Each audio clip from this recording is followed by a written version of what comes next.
de abandonar o seu pai, os cuidados do seu pai, o lar do seu pai ali. Tudo que precisava estava ali. Faltou discernimento, sabedoria, reconhecer. E aí, nós temos uma dinâmica abençoada também. Tudo para a glória de Deus. Amém? E continuando assim, eu convido aos irmãos a abrir suas Bíblias no livro de Provérbios. Provérbios capítulo 4. Com o mesmo coração, com o mesmo propósito, com a mesma intenção, com a mesma adoração. Agora vamos focar na palavra do Senhor, amém? Provérbios capítulo 4, nós vamos ler do versículo 1 até o versículo 8. Amém?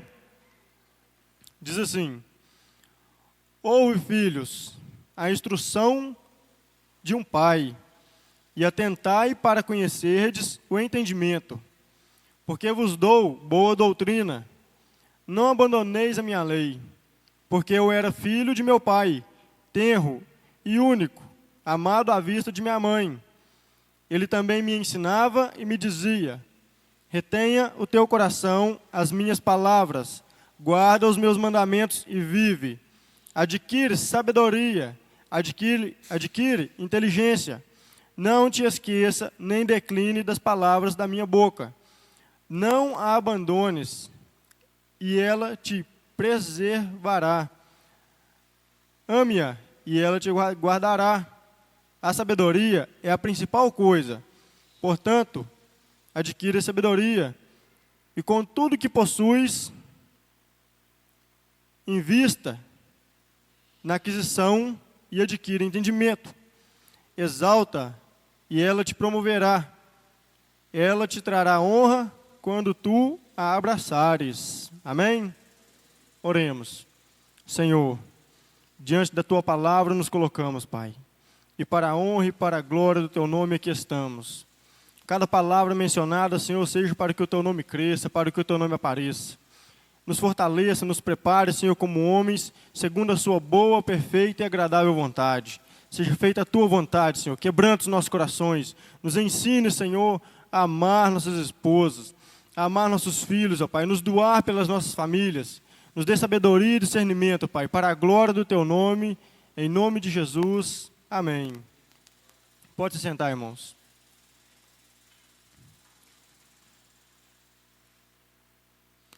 Não é novidade que nos nossos dias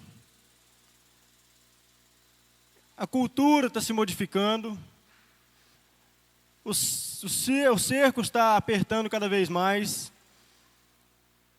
e não apenas para os homens, o peso em cima das mulheres está muito pesado, está cada vez mais a cultura está querendo entrar em nossos lares, entrar em nossas vidas, em nosso trabalho, em nossa mente, em nosso coração, para causar apenas destruição.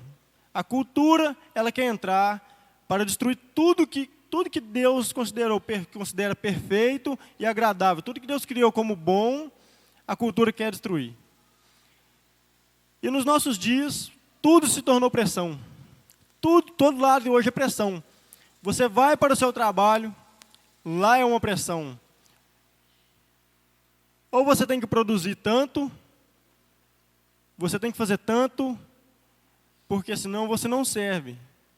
Isso é pressão. Você tem.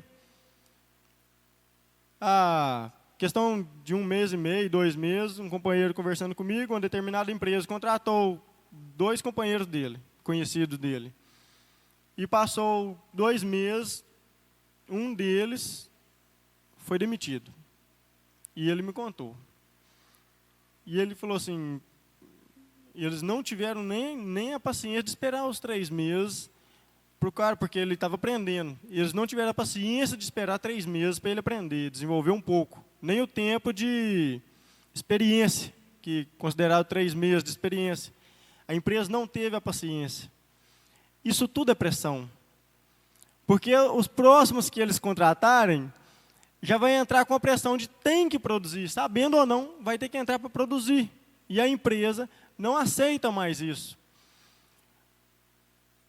Quando nós olhamos no contexto social, a cultura cada vez mais apertando, a mentalidade mudando, esse mundo muito globalizado, a inclusão social, isso tudo gira em torno de pressão. Isso tudo é pressão. Isso tenta pressionar a igreja do Senhor, tenta pressionar um homem ou uma mulher que tem um casamento santo. Tudo é uma pressão. E, infelizmente, muitos cedem. Muitos cedem. A pressão, muitas das vezes, ela eleva o nível, talvez, de alguém. Ela melhora. Isso acontece. Mas tem um nível de pressão que, com sabedoria, ela vai gerar esse crescimento. Mas tem um nível de pressão que ela causa tensão, e a tensão gera perda de atenção, porque o foco não se consegue ter o foco. E isso é constante. Isso é constante. Nós ouvimos agora há pouco, e como eu disse, as coisas de Deus, ela é única. Sabe aquele pontinho verde? Aquele pontinho verde ali, daquele tamanho de folha branca? Lá dentro da nossa casa, lá dentro, quando a gente sai do trabalho e chega lá dentro, antes de você chegar, o mundo está tentando empurrar o feminismo na mente da sua esposa. Isso é uma pressão constante. Ela trabalha, mesmo trabalhando em casa, ela tem contato com alguém, com outras pessoas, e a mentalidade das pessoas que não servem a Deus, elas estão voltadas para o mundo e elas têm a visão do mundo. Elas não têm a visão de Deus, porque elas não têm ainda o Espírito Santo. E aí, isso já vem com pressão. Isso é pressão dentro de casa. E aí, quando você chega, ela conversou com alguém e talvez o humor da sua esposa ficou alterado. E é necessário muita sabedoria para lidar com a situação nos nossos dias de hoje. E essa sabedoria, o irmão Reginaldo mencionou aqui, a sabedoria humana, ela é abençoada por Deus. Toda sabedoria que se possa achar, ela é inspirada por Deus. Tudo de bom que se faça com sabedoria é para a glória de Deus. Mas quando o homem vai na sua própria força, no seu próprio entendimento, ele chega num limite, ele chega num patamar ali que aquilo ali é o limite. Dizem que o ser humano, o seu QI, vai ter um limite. E tem fulano que foi até tal e o outro não chega lá. Isso é um limite. A sabedoria do homem, quando ela chega no limite, é Deus nos mostrando. É Deus nos mostrando que a sabedoria terrena, ela tem um limite muito baixo perto da soberania de Deus, perto da sabedoria de Deus. A sabedoria que vem do alto, Tiago 3,17, eu vou ler com os irmãos. É muito conhecido. Fala da sabedoria que vem do alto. Pouco antes, no versículo Tiago 3,14, já vem nos dizendo o seguinte, que a sabedoria que vem do alto, primeiro eu vou ler o versículo 14 e o versículo 15, irmãos. Olha só, é essa sabedoria que não vem do alto. Mas se tendes amarga inveja e sentimento contencioso em vosso coração, não vos glorieis, nem mintais contra a verdade. Versículo 15. Essa não é sabedoria que vem do alto, mas é terrena, animal e diabólica. No versículo 15, a palavra do Senhor já vem nos dizendo o contrário. Mas a sabedoria que vem do alto, ela é pura, pacífica, moderada, é santa. Porque ela não é inspirada em homens, ela é inspirada pelo próprio Deus. Na criação, a sabedoria estava com Deus. Ali dá um sentido de personificação. Colocou a sabedoria como uma pessoa ao lado de Deus na criação, mas ela foi criada por Deus. Tudo que se possa olhar foi feito da vontade de Deus. Quando nós chegamos em casa, eu disse, o humor da esposa está alterado. Irmão Renan, o que isso tem a ver com sabedoria? O que isso tem a ver com sabedoria? Durante 30 dias, na vida de uma mulher, 30 dias, ela passa por uma transformação, eu vou usar a palavra maluca, no seu corpo. Ela fica uma semana impura, uma semana de impureza, aproximadamente de 4 a 7 dias. Esses 7 dias, isso é pesado para a mulher. Mas, irmão Renan, sobrou 23 dias, mas dos outros 23, apenas 5 dias ela vai estar normal. Apenas 5 dias. O restante dos dias, 7, e os outros 17 dias, é uma alteração hormonal, é uma alteração no ciclo da mulher. E eu fico imaginando, a pressão deve ser muito grande. Ela tem que continuar a arrumar a casa, ela tem que continuar a lavar vasilha, e muitas das vezes elas fazem isso com dor. Porque a mulher, constantemente, ela está sentindo dor. Pode conversar com suas esposas. As esposas conservam sentindo dores. E isso, muitas das vezes, é a pressão que vem de fora. Não é do trabalho, não é só do calor. A pressão que vem de fora já está gerando tanto cansaço nas pessoas, que quando a gente vai conversar, a pessoa já está tão dolorida por conta da pressão que vem de fora, que ela não consegue raciocinar direito. E a pessoa não consegue. Ela não desenvolve bem o que tem que fazer. E os maridos, para lidar com essa situação, têm que ter uma sabedoria. E essa sabedoria só vem do Senhor. Amém? Não é do dia para a noite que o relacionamento acaba. Não é dentro de um mês que o relacionamento acaba. Não é dentro de 6 meses que o relacionamento acaba. Mas, irmão Renan, teve fulano que casou, dentro de 3 meses separou. Há casos e casos. Mas, casamentos que duraram anos, 10 anos, 15 anos, 2 anos que seja, antes de ele chegar ao ponto final, teve um ponto de partida. E esse ponto de partida talvez foi no 3º mês. Talvez a mulher aguentou muita coisa durante 15 anos, mas chegou no passo do 16º ano, ela não suportou. Ela não suportou. Não foi dentro de um ano que tudo acabou, foi no decorrer dos outros anos. O que eu quero dizer para os irmãos, abrir os nossos olhos, porque a pressão que está vindo sobre os relacionamentos, eu falo relacionamento de forma santa.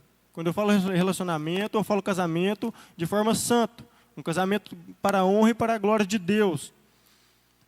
Um homem, quando ele vai agir com sabedoria, ele chega dentro da sua casa, ele não vai olhar o pontinho verde. Ele vai primeiro olhar a situação para depois chegar perto da sua esposa. Maridos, tenho certeza que os homens aqui conhecem suas esposas. Tenho certeza que os homens conhecem suas mulheres. Quando você chega, você olha para ela, talvez ela está arrumando alguma coisa, já está caladinha, nem olha para você, você já sabe que tem algo. E já tem dia que você chega e brinca e está tudo bem. E isso acontece. Conhecimento. Você já conhece a pessoa. Um relacionamento para ele ser duradouro, irmãos. Eu disse isso hoje e Deus tem me dado a oportunidade de dizer constantemente para as pessoas. Um homem, ele só vai ser fiel à sua esposa se ele for fiel a Jesus. Se ele não for fiel primeiro a Jesus, ele não vai ser fiel à sua esposa. Mas, irmão Renan, eu conheço fulano de tal que há tantos anos nunca traiu a esposa. O homem tem um limite. O homem por si, ele tem limite. E quando ele chega no seu limite, na carnal mesmo, na vontade carnal, ele chega no seu limite e a vontade da carne domina ele. Porque ele não está guiado pelo Espírito Santo de Deus. Ele não está firmado na palavra que dá sabedoria a ele. E eu vou repetir, um homem só vai ser fiel à sua esposa se ele for fiel a Deus. E essa fidelidade é uma obediência, é uma vida de dedicação. Um coração quebrantado diante do Senhor. O homem que ora com sua família. Eu aprendi de depois de tanto ouvir coisas e buscar e estudar, eu aprendi que eu falei, eu tenho que orar mais com a minha esposa. Eu oro pelo meu filho, eu e o meu filho, ela e o meu filho, todos os dias nós oramos.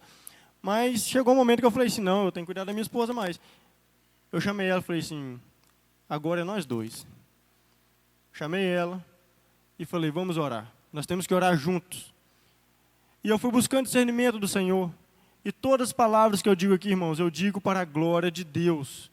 Porque o homem não é digno de ser exaltado, porque o homem, ele não é nada sem Deus. Deus me tirou, irmãos, Deus me tirou do mundo de pecado, e que tudo naquele mundo para mim era prazer. Tudo que você possa pensar era prazer. Meu casamento quase acabou, no primeiro ano. Minha esposa batalhando, minha esposa muitas vezes eu chegava em casa e ela estava chorando, aquele começo de casamento, os primeiros meses.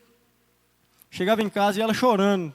E eu, sem discernimento nenhum, sem sabedoria nenhuma, sem experiência nenhuma, nem direção nenhuma, que eu não procurava nem direção alguma, eu perguntava para ela, mas tem tão pouco tempo, você já está infeliz?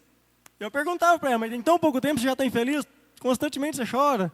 Ela falou assim, não, é porque na minha casa tinha muita gente, e toda hora tinha um chamando, um conversando, e aqui agora, são nós dois, vai levar um tempo para adaptar.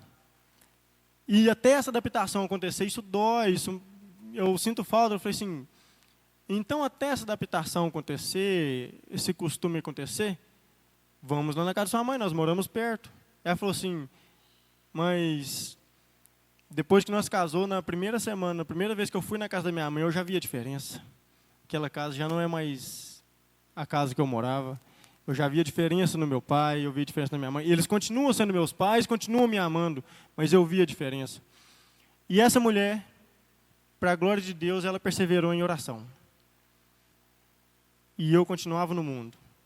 Mesmo tendo a mente mudou. No dia em que eu tomei a decisão de casar, a minha mente mudou. Mas o que Deus tinha era algo muito maior para a minha vida, para o meu relacionamento. Mas até que eu entendi e entreguei minha vida para Jesus de verdade, é que as coisas começaram a mudar. Minha esposa perseverava em oração, e em algum momento, Deus foi direcionando as coisas para que tudo acontecesse. E aí eu entreguei minha vida para Jesus. Mas pouco antes disso, teve eu não sei o nome, minha esposa trabalhando, e tinha uma psicóloga na empresa. Uma psicóloga. E a psicóloga chamava ela para conversar. E ela ia, conversava e desabafava lá, e falava e tal. Beleza. Minha esposa chegava em casa e me contava. E eu, ainda sem Jesus. Ainda sem Jesus. Ela chegava e me contava. Primeira vez eu ouvi, aí passam uns dias, foi de novo a psicóloga que chamava ela. E eu falei assim, muito estranho. Hoje eu vejo a mão de Deus, irmãos. E eu só consigo ver a mão de Deus agindo através de um homem totalmente afastado de Deus. Deus me usou mesmo, porque eu falei palavras com ela que, no meu discernimento, no meu mundanismo, eu não diria. A psicóloga sempre colocava uma coisinha nela para que ela ficasse com dúvidas contra mim. Sempre, sempre. Eu não tenho nada contra psicólogo, é um profissional que ajuda muitas pessoas. Mas a gente tem que tomar muito cuidado com o que é dito e com o que também é ouvido. E toda vez a psicóloga chamava ela. Toda vez. E toda vez ela chegava e me contava. E ela começou a me contar e eu sempre parei para ouvir. E ela foi me contando e eu fui ouvindo. Aí chegou um dia, ela me contou lá, eu falei assim, ó, já deu. Eu falei dessa forma. Falei, já deu. Você não vai mais conversar com ela. Falei assim, porque se você continuar conversando com ela, é uma questão de tempo. Olha tudo que ela te falou até hoje. Ela está tentando fazer você ter uma visão do que ela quer. Eu falei assim, o nosso casamento é uma questão de tempo. E isso foi algo de Deus, não foi algo de mim. Não foi. Não foi algo de mim. Foi Deus fazendo a vontade dele através de um homem pecador. Eu só consigo enxergar isso, porque no meu próprio discernimento não aconteceria. E aí, essa psicóloga chamou ela novamente. Ela só disse, não, eu não eu estou bem, eu estou bem, não preciso conversar, não. Ela falou assim, não, vai lá 5 minutinhos. Aí ela, psicóloga, viu que ela não foi, chegou lá nela e falou, o que aconteceu? Ela falou assim, não, está tudo bem, só que eu tomei uma decisão na minha vida. Eu tomei uma decisão na minha vida e as coisas, vai ficar tudo bem. E ela perseverou em oração. E dentro de pouco tempo eu aceitei Jesus. Para a glória de Deus eu aceitei Jesus.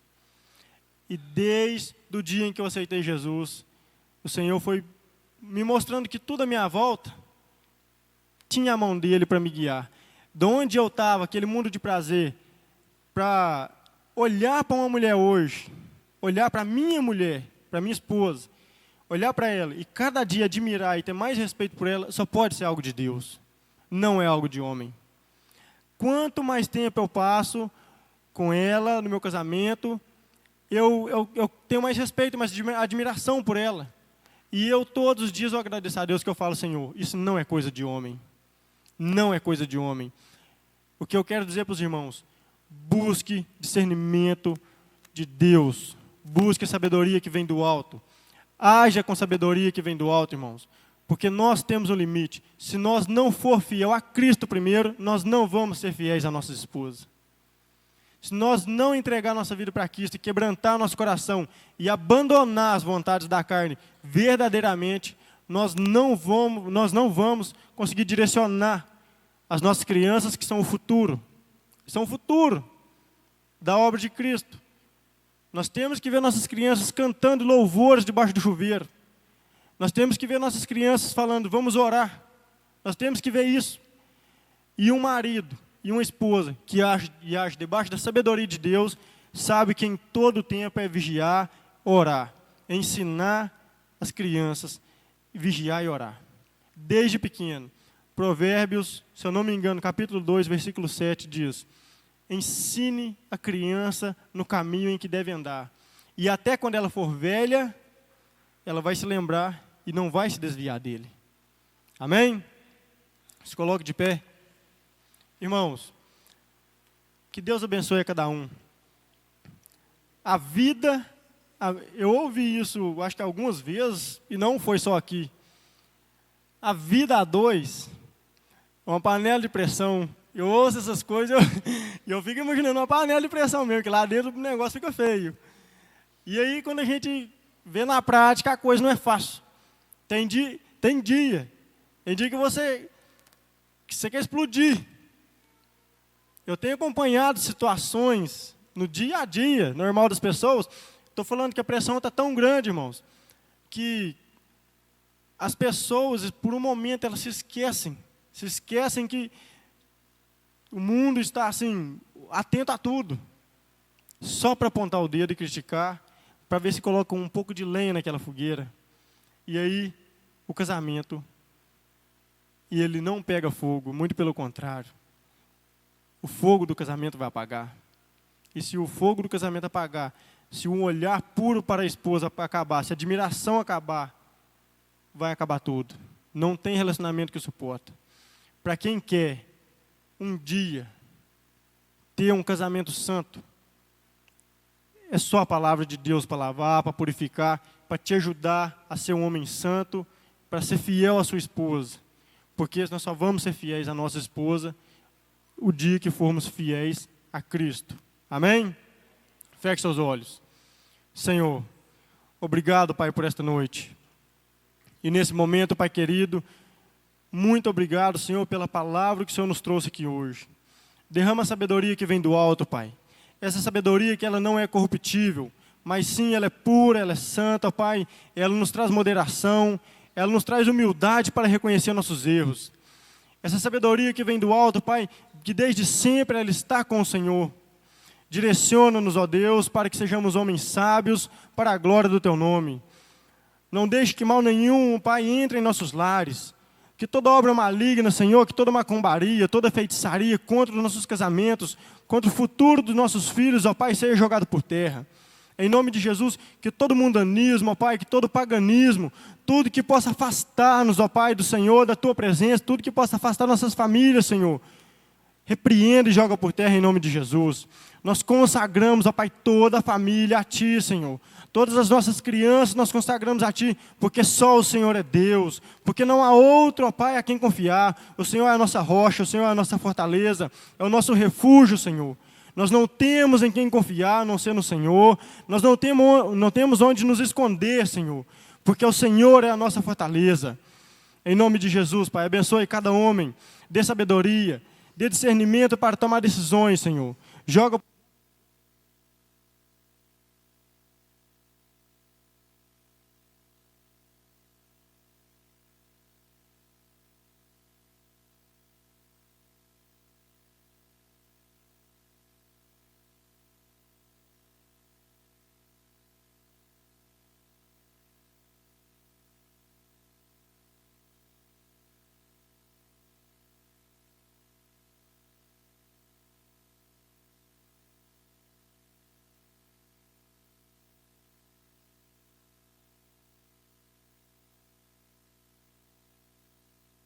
Eison. Amém?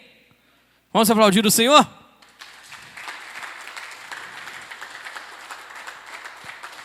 Muito bom. Quando você olhava aquele rapaz ali, namorando com a Lívia, né? Guri, menino. Você não imaginava, né? O que o poder de Deus iria fazer na vida de um homem, na história de um homem. Né? Na história de um homem. Né? E o que um discipulado faz na vida de um homem, o que o discipulado faz na vida de uma família. Amém? Eu tenho frisado esses dias, o que o Espírito Santo de Deus faz na história de um homem. Só o Espírito Santo de Deus faz isso. Só o Espírito Santo de Deus pode mudar a sua consciência, pode mudar os seus desejos, pode mudar os seus propósitos. Nós vemos uma geração de homens destruídos, rasgados, sem objetivo, sem alvo, que acha que a maior conquista, né, é ter 2, 3, 4, 5, 6 mulheres diferentes e viver uma vida, né, onde ele não se responsabiliza por nada. Onde ele não se responsabiliza por nada. Né? O aborto é assassinato de crianças. É assassinato de crianças. E quantas das vezes um homem vai lá, tem uma relação com a mulher e depois ele não quer se responsabilizar com nada e ficava, não, vamos procurar uma clínica clandestina para fazer um aborto. E agora? Nossa Suprema Corte está apontando sinais de que vai descriminalizar o aborto. Quem você acha que vai morrer? Os filhos de pobres. A cada 3 crianças, né, abortadas, 2 são negras.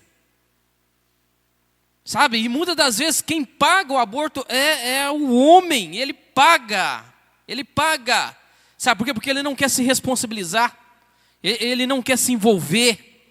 Ele só quer ter momentos ali de prazer, mas ele não quer se envolver, ele não quer assumir responsabilidade. Então, muitas vezes ele incentiva e ele paga a mulher para fazer um aborto clandestino. São demônios. É uma geração encharcada de demônios. Homens encharcados, cheios de demônios, com o coração cheio de demônios. Só Deus pode restaurar, só Deus pode libertar, só Deus pode mudar a história de um homem. Só Deus pode fazer isso. Só o Evangelho pode fazer isso. Amém? É um prazer muito grande, os irmãos que estão nos visitando hoje. Que o Espírito Santo de Deus ilumine a mente de vocês e o coração de vocês. Queria convidar vocês a fechar os olhos. Nós estamos encerrando. Lá no primeiro andar, nós vamos tomar um lanche lá, um café lá. Ninguém vai embora. Nós vamos tomar um lanche lá, bater um papo. Tá bom? Ninguém vai embora. Ainda não. Feche seus olhos. Senhor, em nome de Jesus, pedimos ao Senhor perdão pelos nossos pecados, pelas nossas falhas contra o Senhor. Reconhecemos que Tu és o único e verdadeiro Deus, vivo, aquele que se revelou a Abraão, Isaque e Jacó e se revela a nós. Oramos para que a história desses homens seja marcada por Cristo, que o Espírito Santo de Deus seja tudo em todos e encha o coração de todos e a casa de todos. Em nome de Jesus, que sejamos marcados na nossa história, que nós possamos aprender a amar as nossas esposas, assim como o Senhor amou a igreja e se entregou e morreu por ela. Que esse seja o modelo, que esse seja o alvo, que esse seja, ó Pai, a nossa meta durante essa existência. Em nome de Jesus, amém. Vamos aplaudir o Senhor? Santo, poderoso é o nome.